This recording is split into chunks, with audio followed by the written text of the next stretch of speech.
Good afternoon, everyone. How are you all? I hope you all are fine. Now, starting again with the topic of chemistry, that is the hydrocarbon part 4. Remaining portion of hydrocarbon was still left by me. So, I will be covering that remaining portion of the hydrocarbon.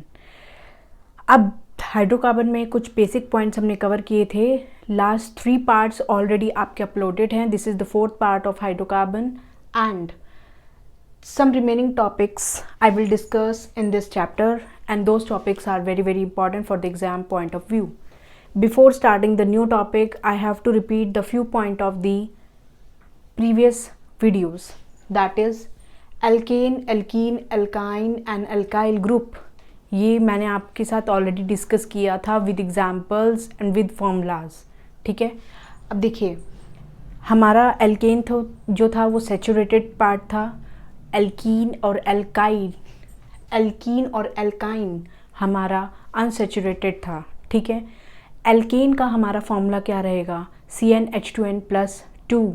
Alkene का CnH2n, alkyne का CnH2n-2, alkyl का CnH2n-1. ये हमारे formulas रहेंगे. इसी के basis पे आपकी चेन बनेगी. उसके बाद आपकी IUPAC नेमिंग रहेगी. इसके बाद मैं एक और पार्ट आपके साथ करने वाली हूँ. देखिए ये फॉर्मूला आपने याद कर लिया होगा. I hope so from the last videos that I had already uploaded to you. ये फॉर्मूला याद करने के बाद मेरा मेन पर्पज़ क्या है ये बताने का कि लास्ट टाइम जब हमने ये बनाया था, जैसे अगर हम n की वैल्यू 1 लेंगे तो मैथ से स्टार्ट होगा 2 for the 2, 3, 4, 5, 6 and so on. जितना भी आप लेंगे उस हिसाब से आपका क्या होगा, आप नेमिंग लिखेंगे. Math for 1, eth for 2, prop for 3, but for 4, pent for 5, hex, hept, oct, non, dec. ये आपकी इस तरह से यहाँ पे चेन की नेमिंग रहेगी, स्टार्टिंग रहेगी. ठीक है, देखिए अगर इस फॉर्मूले और इस फॉर्मूले की अगर आप बात करें, CnH2n और CnH2n आपका ऑलमोस्ट सेम है. ठीक है, यहाँ पे +2 है, यहाँ पे -1 है, यानी कि 2 में से एक 1 हटा दिया तो आपका 1 रह गया. यानी कि आपका जो एल्काइल ग्रुप है वो फॉर्मेशन किसका है? एल्काइन ग्रुप का, सॉरी एल्कीन ग्रुप का फॉर्मेशन है. उसमें से 1 कार्बन आइटम आपने रिमूव कर दिया, यानी कि एक जगह आपकी खाली रहेगी. देखिए मैं एक एग्जांपल आपके साथ डिस्कस करने वाली हूँ. एल्केन का दोबारा एक एग्जांपल ले रहे हैं हम लोग. यहाँ पे एल्केन का ले रहे हैं पहले. n = हमने लिया है 2. ठीक है, 2 मतलब CnH2n+2 आपका रहेगा. ठीक है, C2H2 × 2 +2, C2H4+2 कितना हो गया? C2H6. यानी कि आपका एल्केन के फॉर्मेशन से C2H6 रह गया. ये आपको याद रखना है. ठीक है, और जब हम इसको करेंगे तो हमारा रहेगा C2H5. एक हाइड्रोजन आपका जो है वो कम हो रहा है, -1 की वजह से एक हाइड्रोजन आपका डिक्रीज़ हो रहा है. ठीक है, इस चीज़ को याद रखेंगे. तो आपकी जो जगह बचेगी, देखिए मैं स्ट्रक्चर बना के दिखाती हूँ आपको. स्ट्रक्चर जो आपका बनेगा वो कुछ इस तरह से बनेगा. 2 आपने कार्बन एटम लिए, हमारा H6 था और H5 था. 1 2 3, 1 2 3, H H H H H. देखिए कार्बन को देखिए अपना 4 शेयरिंग कैसे कर रहा है इलेक्ट्रॉन्स की. 1 2 3 एंड 4.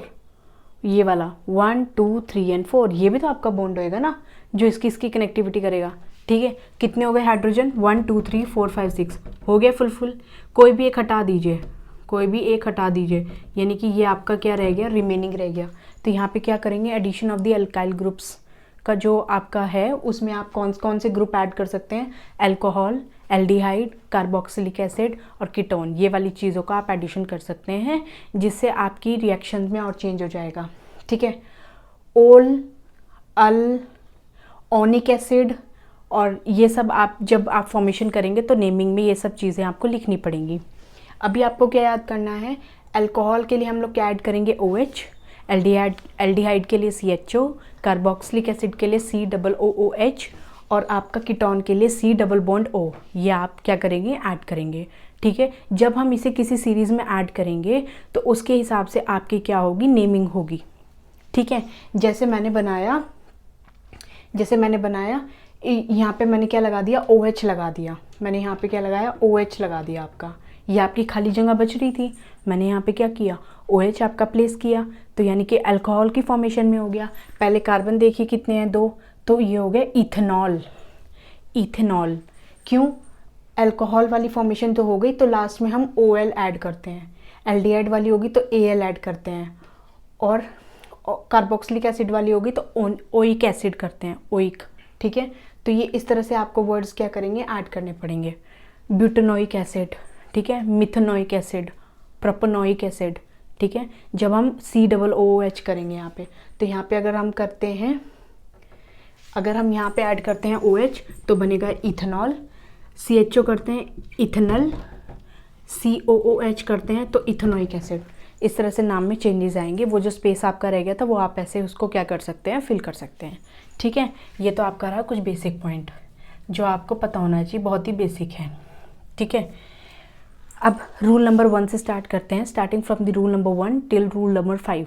रूल नंबर 1 आपका कंबशन है, कोई भी हाइड्रोकार्बन है, हाइड्रोकार्बन है, दोनों ही नॉन मेटल हैं आपके, जब ऑक्सीजन के साथ क्या करेंगे, रिएक्शन करेंगे।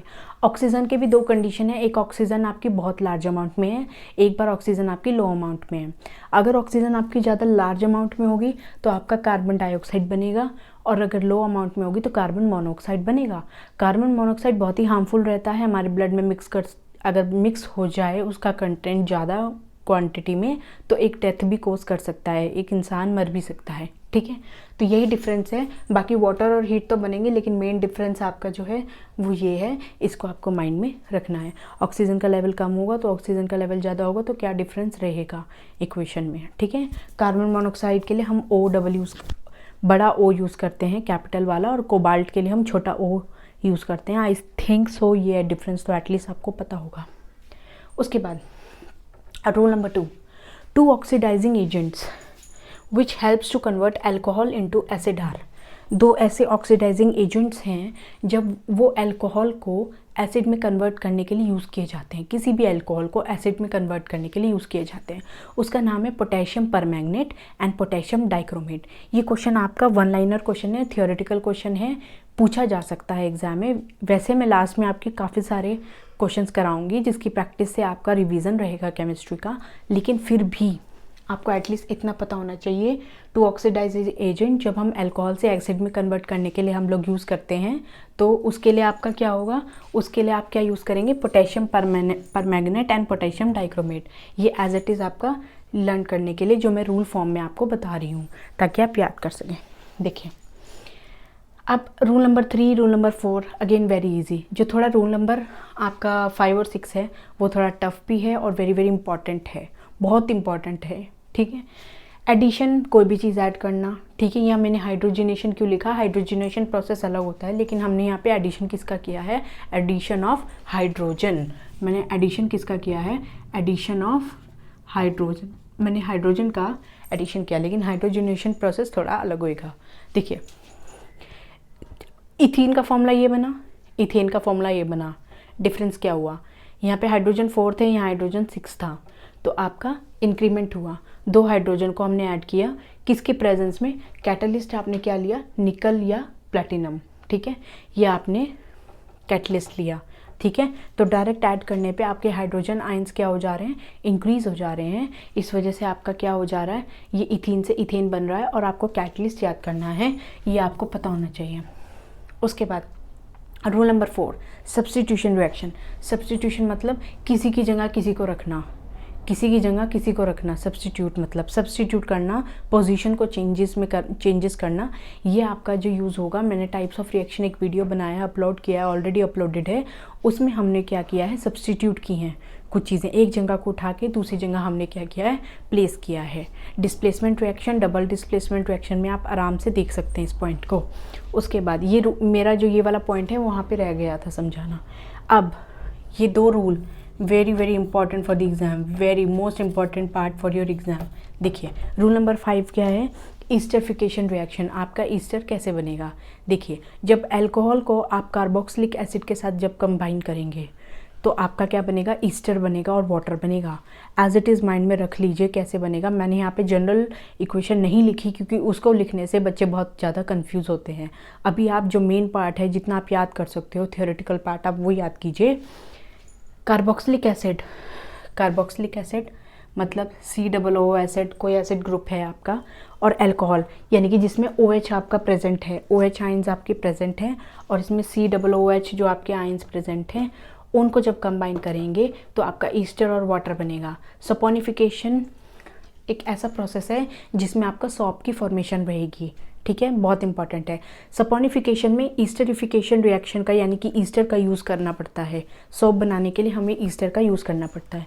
देखिए हमने ये वाला ईस्टर जो हमारा बना था वो हमने यहाँ पे लिखा, उसके साथ बेस लिया, बेस के साथ हमारा क्या बना, सॉल्ट बना और अल्कोहल बना, ठीक है।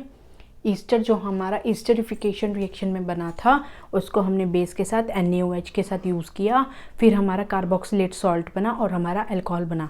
देखिए मैं दोबारा रिपीट करती हूँ, पहले ईस्टरिफिकेशन रिएक्शन में क्या किया था, कार्बोक्सिलिक एसिड और एक अल्कोहल दोनों को जब कंबाइन किया तो सॉरी तो हमारा ईस्टर बना और हमारा क्या बना, वाटर बना। उसके बाद सपोनिफिकेशन में यही ईस्टर यूज़ किया, NaOH बेस के साथ कार्बोक्सिलेट सॉल्ट बना और साथ में हमारा क्या बना, अल्कोहल बना।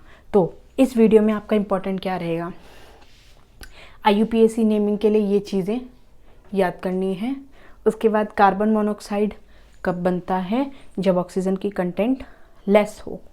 उसके बाद ये आपके एल्कोहल से एसिड में कन्वर्ट करने के लिए दो ऑक्सीडाइजिंग एजेंट कौन से रहेंगे, that is potassium permanganate and the potassium dichromate. उसके अलावा सब्स्टिट्यूशन रिएक्शन का यूज़ नहीं है, इतनी इंपॉर्टेंट नहीं है, सिर्फ मेरे को एक कंसेप्ट आपको बताना था। उसके बाद ये भी आप छोड़ के मेन आपका रूल नंबर 5 और रूल नंबर आप 6 कीजिए। रूल नंबर 5 और रूल नंबर 6 सबसे ज़्यादा इंपॉर्टेंट है। ईस्टरिफिकेशन रिएक्शन में, सपोनिफिकेशन रिएक्शन में सॉल्ट फॉर्मेशन होगा, और आपको मैंने बताया है दोनों इक्वेशन को एज इट इज़ माइंड में रखिए, one after the other, step by step आपको ये दोनों रिएक्शन याद करनी है, क्योंकि ईस्टर पहली रिएक्शन में बनेगा, उसका यूज़ करके सॉप फॉर्मेशन होगा। नेक्स्ट वीडियो में मैं आपको बताऊंगी कि आपका सॉप कैसे बनता है, हाउ सॉप फॉर्म्स, उसके बाद हार्ड वाटर सॉफ्ट वाटर के बीच में डिफरेंस, और उसके बाद सोप और डिटर्जेंट के बारे में डिफरेंस, ये मैं आपको नेक्स्ट वीडियो में बताऊंगी। I hope you all like this video. इसको आप प्लीज़ याद कीजिए, लर्न कीजिए, शेयर कीजिए, लाइक कीजिए। Thank you so much for today.